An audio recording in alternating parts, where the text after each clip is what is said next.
कार्यक्रम के पुण्यार्चक हैं आचार्य श्री वसुनंदी वर्षा योग समिति फरीदाबाद 2025, अध्यक्ष पंकज जैन, उपाध्यक्ष वीपी जैन, उपाध्यक्ष प्रदीप जैन, महामंत्री भूपेश जैन, मंत्री अंकित जैन, मंत्री पारस जैन, सह मंत्री अनुज जैन, कोषाध्यक्ष अमित जैन, सह कोषाध्यक्ष हितेश जैन। हमने अपनी कई जिज्ञासाओं का समाधान किया है और विशेष बात जो उन्होंने ध्यान के बारे में जो बताई कि ध्यान करने के लिए दो प्रकार के ध्यान बताए। एक अधोगति की ओर ले जाएगा, एक उधोगति की ओर लेके जाएगा। और वो दो ध्यान आर्त ध्यान, रौद्र ध्यान, और उसके बाद दो ध्यान दिए धर्म ध्यान, शुक्ल ध्यान। ध्यान के चार भेद हैं, चार प्रकार के ध्यान बताए। उसके चारों के दो कैटेगरी में बांट दिए। जैसे 8 कर्म होते हैं, घातिया और अघातिया, दो पार्ट कर दिए। ऐसी आचार्य पूजपाद स्वामी जी ने बहुत सटीक तरीके से कहा कि जो ध्यान करोगे वैसा फल मिलेगा। ध्यान के बारे में उन्होंने बहुत सारी सामग्री बताई है। हमने ध्यान के बारे में आचार्य के माध्यम से जाना, लेकिन जब भी हम ध्यान करने बैठते हैं तो हमारा मन नहीं लगता। पता नहीं ऐसी क्या स्थिति बनती है कि मंदिर में आते हैं तो उबासी आती है, शादी में अगर 4 घंटे बैठ जाए तो कोई मतलब नहीं, माला करते हैं तो हमें नींद आती है, शास्त्र पढ़ते हैं, प्रवचन सभा में बैठे हो तो हमें नींद आती है। और कभी कभार ऐसा है कि नींद नहीं आती तो मन नहीं लगता है। ध्यान का हमने बहुत बार प्रयास किया लेकिन ध्यान नहीं लगता। हमने ध्यान की आचार्य भगवंतों के माध्यम से सब चीज़ें जान ली। ध्यान कहाँ लगाना है, कब लगाना है, कैसे लगाना है, कितना लगाना है, किस लिए लगाना है, कौन सा ध्यान हमें लगाना है, सब बताया।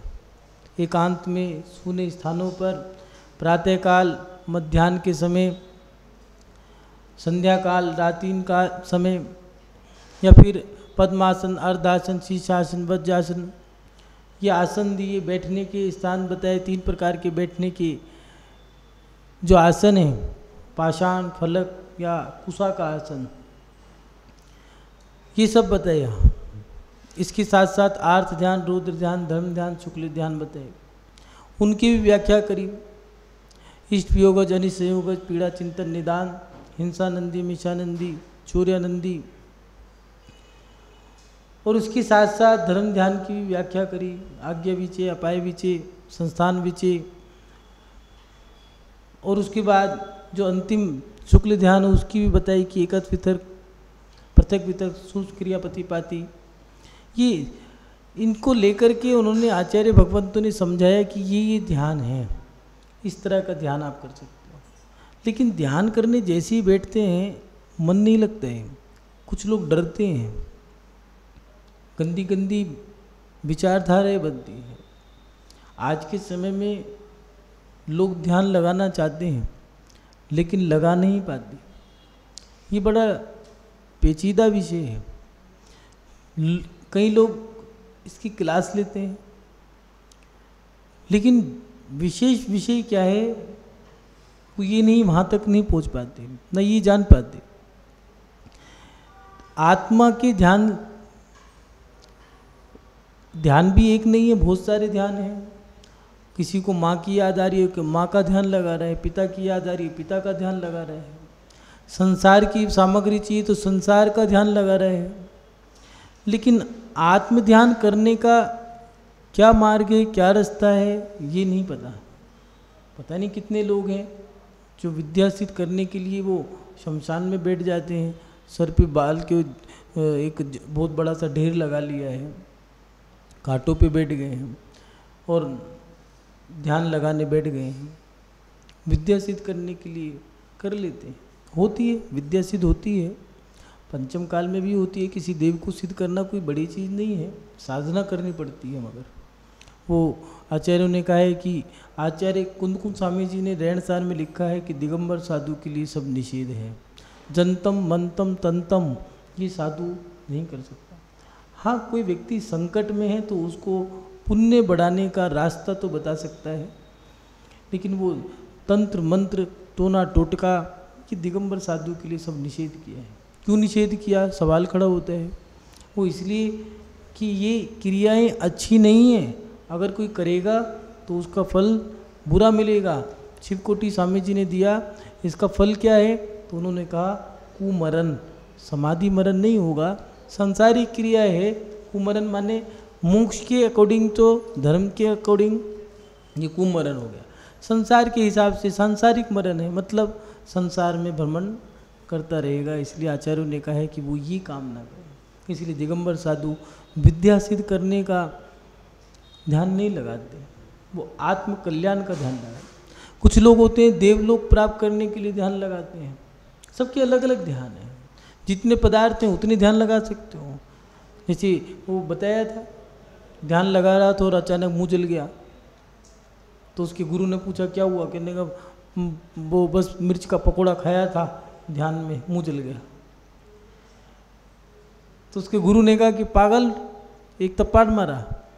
कहने लगा मेरी तरह रसगुल्ला खाता, ध्यान में चेहरे पे मुस्कुराहट तो आती। रसगुल्ले का भी ध्यान लगा सकता है कोई, भूखा है तो उसको भोजन का ध्यान लगा रहा है वो। कोई शत्रु का भी ध्यान लगा सकता है। एक मुनि महाराज थे, ये याद रखना, कर्म किसी का भी उदय में आ सकता है। दिगंबर साधु बन गए हैं, लेकिन दिन प्रतिदिन प्रयास करते जा रहे हैं कर्म काटने का। ऐसा नहीं है साधु बन गए तो मोक्ष चले जाएंगे, ऐसा नहीं है माँ बन गई तो तीर्थंकरी पैदा होंगे, नियम नहीं है। बैठे हैं और ध्यान, किसी व्यक्ति ने जाके बोल दिया देखो ये तो मुनि महाराज यहाँ बैठे हैं और उनका बेटा युद्ध कर रहा है, बस पुरानी बातें याद आ गई और ध्यान ही ध्यान में मैं होता तो युद्ध में ऐसा करता, उसको मैं ये बाण मारता, वो बाण मारता, और मैं उसके गले गर्दन पकड़ लेता, और जैसे उसको गर्दन बाल नोचता, अपने सर पे हाथ रख, अरे ये क्या, मैं तो साधु हूँ। ध्यान लगाया आपने, जो कर्म भावनाओं से जो कर्म बांधे थे, भावनाओं के माध्यम से उसको क्षण क्षण करके काटते चले गए, और अंतर मुहूर्त में केवल ज्ञान हो गया। तो महानुभाव, ध्यान भी बहुत प्रकार का होता है, लेकिन आत्म ध्यान करने का उपाय क्या है, ये एक बहुत बड़ा विषय है। सांसारिक ध्यान लगाना सरल है, लेकिन आत्मा का ध्यान लगाना ये कठिन है। कारण क्या कारण है? इसका कारण आचार्य पूजपा स्वामी जी बहुत सटीक तरीके से बता रहे हैं।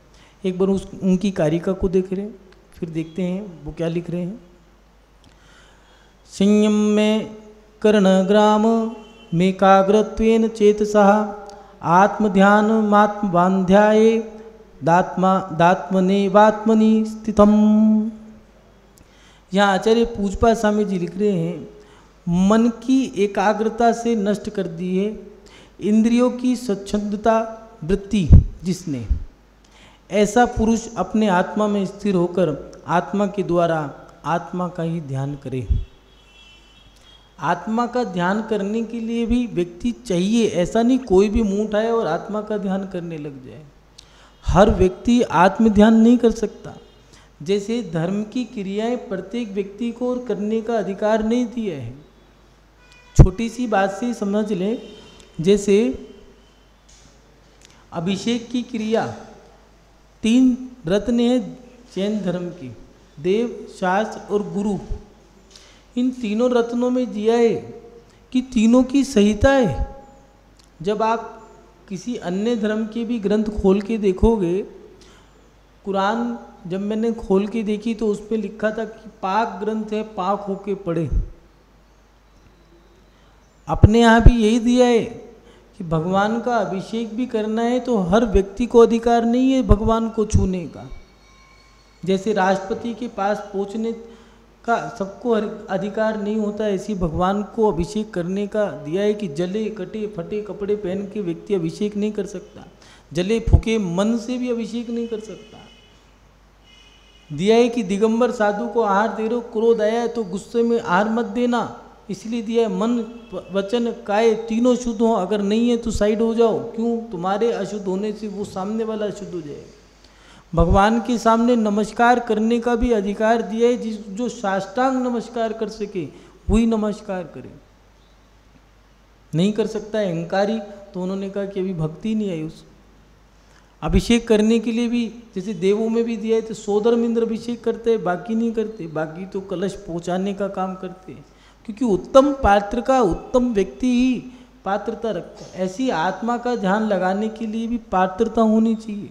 आपने देखा हो, एक बार नोट करना, दिगंबर साधु को, हमें ही देख लेना, लेकिन हमारे पास बहुत सारे हैं, उन साधु को देखना कि दिगंबर साधु का चेहरा देखना, किसी का जला हुआ या किसी का होठ कटा हुआ, कान कटा हुआ, कोई अंग उपांग कटा फटा मिले तो देखना। शरीर के बाहरी अंग सही होने चाहिए और अंतरंग के परिणाम भी सही होने चाहिए। पता नहीं कितनी परीक्षाएं, ऐसे ही नहीं, बहुत सारे लोग कहते हैं बन गए साधु, तुम भी बन के देखो, हजारों परीक्षाएं होती हैं तब जाकर के कोई एक दिगंबर साधु बनता है। अब उसका आचार्य उमा स्वामी जी ने दिया है, शैष काल दिया है, प्लाक बकुश निगंध स्नातक शैष, उसका शैष काल जो दिया है वो अलग है। कई साधु शैष काल में ही पीछे हट जाते हैं, जैसे सैनिक को पास कर दिया, कोई व्यक्ति मिलिट्री में गया है पास कर दिया, लेकिन पीछे उसको हटा सकते हैं, ऐसे ही जैन समाज जैन धर्म में दिया है।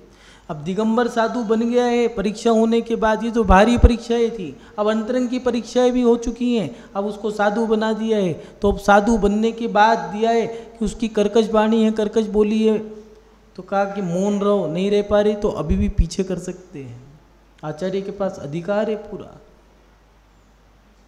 बहुत टफिंग है, हर कोई व्यक्ति साधु नहीं बन सकता, हर व्यक्ति भगवान का अभिषेक कर सकता, हर व्यक्ति चिन्वाणी नहीं पढ़ सकता। अध्ययन करने के लिए भी आचार्य भगवंतों की संहिता है। आज के समय में लोगों ने मर्यादाएं नष्ट और भ्रष्ट कर दी है। मूलाचार, भगवती आराधना, मरण कंडिका, इन ग्रंथों को पढ़ने की संहिता थी। श्रावक का आचार पढ़े, और साधु जो श्रावक है उसके लिए 2 ग्रंथ दिए हैं, प्रथमान योग और चरणान योग। साधु के लिए 4 ग्रंथ दिए हैं कि जब उसने श्रावक ने 2 ग्रंथ पढ़ लिया, वो साधु बन गए, तो फिर वो मूलाचार, मूल आचार, जो मूल गुणों को धारण कर रहे हैं, ऐसे मूल आचार का पालन करने वाले मूलाचार पढ़े और सिद्धांत ग्रंथों का अध्ययन करें, क्योंकि वो आत्मा में रहेंगे। तो 2 ग्रंथ श्रावक के हो गए, और मुनि महाराज के 4 ग्रंथ हो गए, क्योंकि उन्होंने 2 पढ़ चुके हैं और 2 वहाँ दूसरी स्टेज पे जाके पढ़े। लेकिन अब तो परंपरा ही, जबकि सूत्र ग्रंथ, सिद्धांत ग्रंथ, रहस्य ग्रंथों को, प्रायश्चित ग्रंथों को पढ़ने का अधिकार नहीं है किसी को भी, यहाँ तक कि साधु को भी नहीं है। साधु को भी आचार्य की आज्ञा से दिया गया है कि वो अपने आचार्य, अपने गुरु की आज्ञा से इन ग्रंथों का अध्ययन कर सकते हैं। हर चीज़ का अध्ययन नहीं कर सकते। प्रथमान योग के किन ग्रंथों का अध्ययन करना है, द्रव्यान योग के किन ग्रंथों का अध्ययन करना है, गुरु के बिना पूछे। इसलिए आचार्य जिनसेन स्वामी जी ने तो आचार संहिता में बनाई दिए। आदि पुराण में जब भाग 2 पढ़ोगे तो उसमें 38, 39, 40वें अध्याय में उन्होंने दिया कि गर्भान्वय, क्रियान्वय, दीक्षान्वय 108 क्रिया होती हैं। 53 क्रिया अलग दी हैं, 48 क्रिया अलग दी हैं और 7 क्रिया अलग दी हैं। गर्भ से लेके, जन्म से लेके मरण तक की सारी क्रियाओं को उन्होंने समझाया, कौन से समय पे क्या करना है, ये संहिताएं हैं, लेकिन हमने सब तोड़ दिया। महानुभाव, आत्म ध्यान लगाने वाले के पास भी आत्म ध्यान लगाने की पात्रता होनी चाहिए। आत्मा का ध्यान लगा रहे हो, लेकिन सम्यक दृष्टि हो या नहीं हो। अभी कई धर्म नए नए चल गए हैं, उनको प्रचलन में है। याद रखना, शराब की बोतल बहुत अच्छी लगती है, दूध की बोतल अच्छी नहीं लगती। सिंपल सोबर, रबड़ी का पत्ता, रबड़ी तो दोने में दे दी डाल के, चलो, लेकिन दोना अच्छा नहीं है। रबड़ी बहुत अच्छी होती है। दूध की बोतल, उसमें नीचे काजू पड़ी, बादाम पड़े, बोतल ठीक है, धुंधली सी बोतल है, अच्छी नहीं लग रही, कोई बात नहीं। माल, शराब की बोतल बड़ी अच्छी है, फेंकने का मन नहीं करता है। कोई नीली, कोई पीली, कोई काली। अंकित, इसे सब पता है। शराब की बोतल टेढ़ी फेढ़ी, उल्टी सीधी, गोल मटोल, लंबी, काली, हरी, पीली अच्छी लगती है, लेकिन माल कई धर्मों के ट्रस्ट हैं, वो बहुत अच्छे लगते हैं, और यार उनका अनुशासन बहुत अच्छा है, उनकी क्रिया बहुत अच्छी है, उनकी चर्या बहुत अच्छी है, लेकिन देखना उनका सम्यक दर्शन अच्छा है या नहीं है, उनका अंदर का माल कैसा है। जो देवशास्त्र गुरु पे श्रद्धान करेगा वो सम्यक दृष्टि है, और वही सम्यक दृष्टि व्यक्ति आत्मकल्याण के लिए आत्मा का ध्यान लगा सकता है, हर व्यक्ति नहीं लगा सकता। देव को मान रहा है अभी मिथ्या दृष्टि है, एकांत मिथ्यात्व है, वो मात्र भगवान को मान रहे हैं। अभी वो यहाँ गंगा गए तो गंगादास, जमुना गए तो जमुनादास, महावीर के पास महावीर भगवान की जय जयकारा, गुरुदेव का जय जय गुरुदेव, बाहर जाके वही गाली दे रहा है, भ्रष्ट गुरुदेव। उन्होंने कहा है कि ये अभी सम्यक दृष्टि नहीं है। जो देव पर भी विश्वास करे, गुरु पे भी विश्वास करे, और शास्त्र पे भी विश्वास करे, श्रद्धान करे, समर्पण करे, भक्ति करे, श्रद्धान करे, विनय करे, वो है सम्यक दृष्टि। वो कह रहे मेरा तो गुरु आएगा तो चौका लगाऊंगा, नहीं तो नहीं लगाऊंगा, अगर वो आया तो ही पूजूंगा, नहीं तो एक नंबर का मिथ्या दृष्टि है। ना तो वो उनका है ना हमारा है। हमारे पास आके कहते हैं उनके पास दीक्षा लूंगा, उनके पास जाके कहते हैं हमारे पास दीक्षा लूंगा, कहीं नहीं लेगा, घर में बैठा रहेगा, पत्नी के चरणों में मरेगा। ये सम्यक दर्शन में भी कमी है। पहले अपना सम्यक दर्शन तो मजबूत कर लो। आत्म कल्याण के लिए आत्म ध्यान लगाना तो पीएचडी है, पीएचडी पहली क्लास तो पढ़ लो। आचार्य पूजपा स्वामी जी आत्म कल्याण के लिए लिख रहे हैं कि मन की एकाग्रता से, पहले क्या दिया, मन की एकाग्रता नष्ट कर दी है जिसने। क्या चीज? इंद्रियां, जो इंद्रियों की स्वच्छंद प्रवृत्ति है वो। अगर आत्म ध्यान लगाना है तो मात्र ऐसा नहीं है कि आप नदी किनारे, समुद्र किनारे, पहाड़ों में, गुफाओं में जाकर के बैठ कर के आप ऐसे बैठ गए। कुछ बहुत सारे लोग होते हैं हाथ पे हाथ रख के बैठ के हो गया ध्यान, कुछ नहीं हुआ। अगर शिखर जी पर जाकर के मोक्ष हो जाए सबको तो सब शिखर जी में जाके बैठ जाए। लोग कहते हैं एक बार बंदे जो कोई ताही नरक पशुगति न हुई, गलत है। आप लोगों ने सब गलत कर दिया। उसको पूरी बात बोलो, भाव सहित बंदे जो कोई ताही नरक पशुगति ना हुई। जो सम्यक दर्शन, सम्यक ज्ञान, सम्यक चारित्र जिसका शुद्ध है वो व्यक्ति अगर उस सिद्ध क्षेत्र की, शाश्वत सिद्ध क्षेत्र की यात्रा कर ले तो उसको नरक गति और त्रियंच गति दो का बंद खत्म, दो रह जाएंगे, मनुष्य और देव गति। लेकिन अगर कुछ लोग कहते हैं हाँ शिखर जी हो गया, चलो भैया अपन तो फिक्स हो गया, तो जितने गधे बैठे ना शिखर जी पे ये सारे के सारे मोक्ष चले जाए फिर तो। क्योंकि तुम तो एक दिन जाते हो महीने में, साल में, वो तो रोज के वहीं रहते हैं। और जिन्होंने जन्म ही लिया है तो वो तो मरण करके कहेंगे चलो मोक्ष हो गया। ऐसे मोक्ष नहीं होगा। ध्यान लगाने के लिए दिया है, आचार्य भगवत लिख रहे हैं मन की एकाग्रता। पहले मन को एकाग्र करें, उससे पहले सम्यक दर्शन हो, सम्यक ज्ञान भी हो, सम्यक चारित्र भी हो। देवशास्त्र गुरु पर श्रद्धान करना कि सम्यक दर्शन है या नहीं है, टटोलो। सम्यक दृष्टि हो या नहीं हो, अभी तो गुरु में ही भेदभाव कर रहे हो। मंदिरों को ही, ये बड़ा मंदिर मेरा, छोटा मंदिर मेरा, सेक्टर 16 का मेरा, 22 का, 88 का मेरा। अगर अभी इन्हीं में पड़े हो तो अभी तो बहुत सारी अभी तो क्रियाओं में बटे हुए हो। श्रद्धान तो बहुत बहुत बुरे है। इसीलिए आचार्य भगवान ने लिखा है कि सम्यक दर्शन होने के बाद उस सम्यक दृष्टि के मात्र 32 मरण हैं, या फिर एक आचार्य ने दिया है 40 ज़्यादा से ज़्यादा। कोई छोटी मोटी चीज़ नहीं है सम्यक दर्शन। सम्यक दर्शन होने के बाद तो इतने में, और समाधि कर गया तो आचार्य भट्टकेर स्वामी जी ने मूलाचार में दिया है कि अगर मुनि बन के गया है, समाधि कर गया तो उसकी तो फिर 3 भव 5 भव नहीं तो अधिक से अधिक 8 भव में वो मोक्ष चला जाएगा। आत्म कल्याण करना है, आत्मा का ध्यान लगाना है तो आत्म ध्यान के लिए प्रोसीजर है। अब यहाँ तक पहुँच गए हो सम्यक दर्शन, सम्यक ज्ञान, सम्यक चरित्र, और उसके बाद जब आप ध्यान लगाने बैठे तो पहले मन को एकाग्र करो। मन को एकाग्र, जैसे एक भैंस है, उसके भैंस के आगे चारा डाल दिया जाता है, और चारा डालने के बाद वो जब भैंस चारा खाती है, थक गई, थोड़ा जुगाली करती है, मन भटक रहा है, थक गई तो एक काम करो, पानी रखा वो पानी पी लिया, ठीक है, थोड़ी देर बाद सो गई, जागी, कभी गोबर कर दिया, कभी चारा खा लिया, कभी जुगाली कर ली, कभी पानी पी लिया। ऐसे ही मन के आगे चारा डालना पड़ता है। मन चंचल है। आप पढ़ते हो ना, मेरा मन बड़ा चंचल है, इसे कैसे मैं समझाऊं। इसे जितना भी समझाएं उतना ही मचल जाए। माता तू दया करके कर्मों से छुड़ा देना, इतनी सी विनय तुमसे चरणों में जगा देना। ऐसी तो पढ़ती। ये मन ये चंचल है, इस मन के आगे आचार्यों ने कहा ये तो चारा है। क्या माला, उसको माला रखो उसके सामने, माला करो, नवोकार की जाप करो, अपनी रक्षा आप करो, मंत्र की माला करो, माला नहीं तो स्वाध्याय करो, स्वाध्याय नहीं तो स्वाध्याय जाप करो, स्वाध्याय करो, ध्यान करो। और उसके साथ साथ जो यात्राएं इत्यादि, यही मन चंचल है। कह रहे घूमने जाना है तो कह रहे मदिरालय ना जाकर मंदिर जाओ, इसको घुमाने ले जाओ। घूम के आ गया, थक गया, तो भूख लग रही है तो मांस नहीं, इसे शाक सब्जी खिला के शांत कर दो।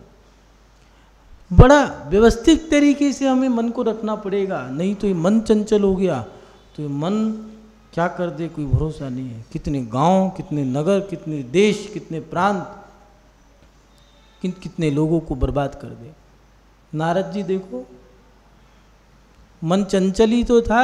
रावण को जाके सीता का पट दिखा दिया और रावण ने सीता को उठा लिया, युद्ध करा दिया। भामंडल भाई को बहन का पट दिखा दिया, आसक्त करा दिया। वो तो जाति स्मरण हो गया, नहीं तो वो तो शादी करना था। द्रौपदी को उठवा दिया।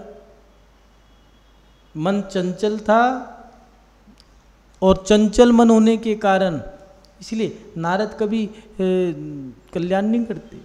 अगले भव कुछ भव बाद जाएंगे, लेकिन उस भव से तो वो दुर्गति होती है उन लोगों को। इसलिए मन को स्थिर करें, और मन को स्थिर करने के बाद यह इंद्रियों को बस में करना। जैसे जो ये 8 इंद्रिय दिए हैं, 5 इंद्रिय जो दिए हैं, उन इंद्रियों के विषय हैं। पहले के लोग जिस चीज़ का मन करा त्याग। एक व्यक्ति था, उसकी सालगिरह थी।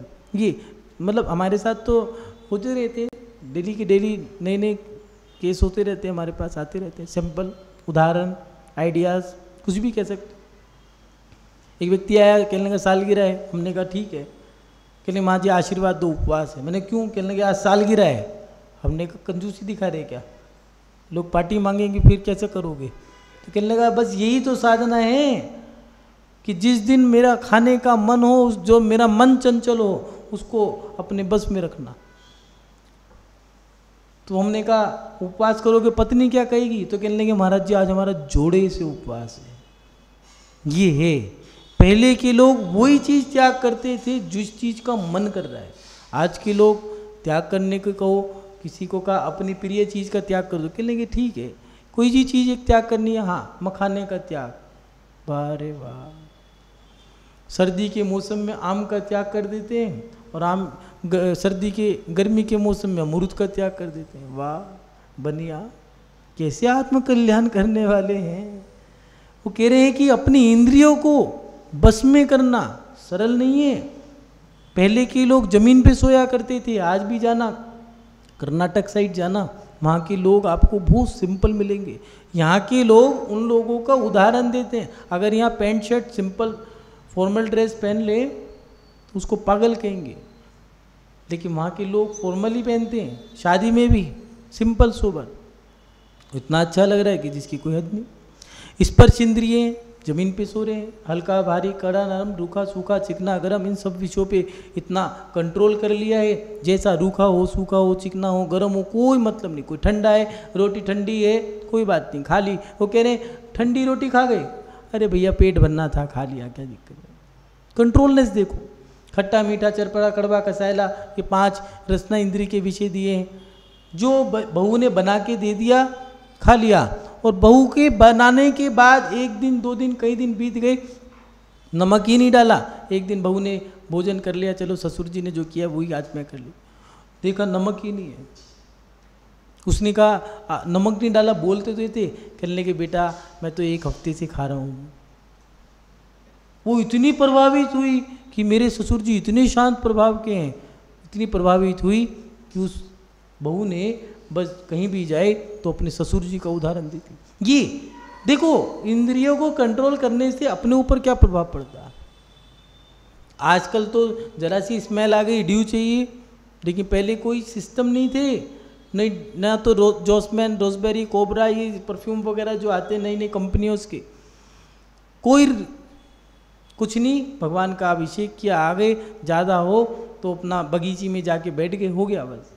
इससे ज़्यादा कुछ कितना कंट्रोल नहीं। अपन लोगों ने क्या किया, जरा सा हमें तो सुनने के लिए बढ़िया से बढ़िया गाने चाहिए, बढ़िया से बढ़िया मोबाइल चाहिए, उसके अंदर मोबाइल हेलो बोलने के लिए 500 का भी आता है, हेलो बोलने के लिए 5 लाख का भी आता है, लेकिन अपन को तो बढ़िया टशन दिखानी है।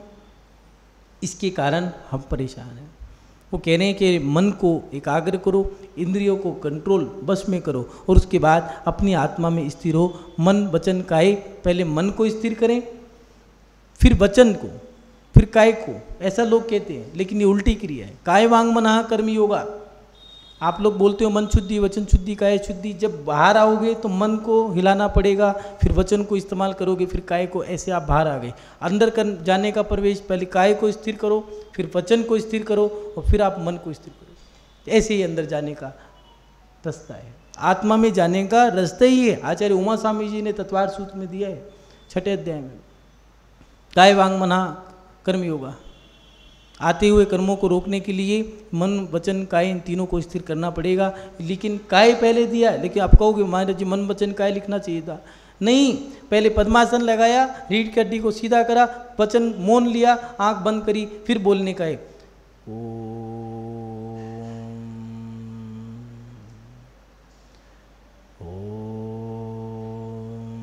नमः सिद्धेभ्यः, ओम अनंताय नमः। ये इन वचनों को बोलने के बाद ये ओम, देखना आप जितने भी महात्मा लोग मिलेंगे, ओम ये अंतरंग की आत्मा को स्थिर करने का उपाय है। पहले वचन बोलो, काम कर लिया, अब अपनी काया को स्थिर करो, फिर वचन बोलना है, बोलने का मन कर रहा है बोलो, लेकिन मंत्र का उच्चारण करो। फिर वचन को भी मौन ले लिया, अब मन को स्थिर करो, मन से क्या ध्यान लगाओ, चिंतन करो। इस कार्यक्रम के पुण्यार्चक थे आचार्य श्री वसुनंदी वर्षा योग समिति फरीदाबाद 2025, अध्यक्ष पंकज जैन, उपाध्यक्ष वीपी जैन, उपाध्यक्ष प्रदीप जैन, महामंत्री भूपेश जैन, मंत्री अंकित जैन, मंत्री पारस जैन, सह मंत्री अनुज जैन, कोषाध्यक्ष अमित जैन, सह कोषाध्यक्ष हितेश जैन।